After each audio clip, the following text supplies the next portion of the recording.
Kapag si Mrs. ay isang housewife, huwag kang mag-expect na magpapasok siya ng pera, na matutulungan ka niya sa gastusin. Huwag kang mairita kung manghihingi siya sa iyo ng budget.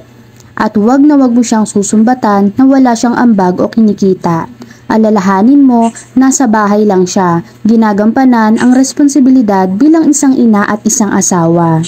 Kapag si Mrs. naman ay babaeng raketera o kaya working mom, huwag mong i-expect na malinis lagi ang bahay, na nakakapagluto siya ng makakain, na nagagampanan niya lahat ng tungkulin bilang nanay sa mga anak niyo.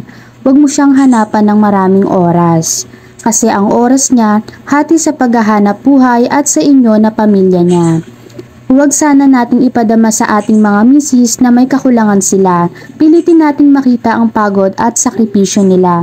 Kaya sa mga nanay na katulad ko, nagtatrabaho ka man o nasa bahay lang, lagi mong tatandaan na wala kang kakulangan.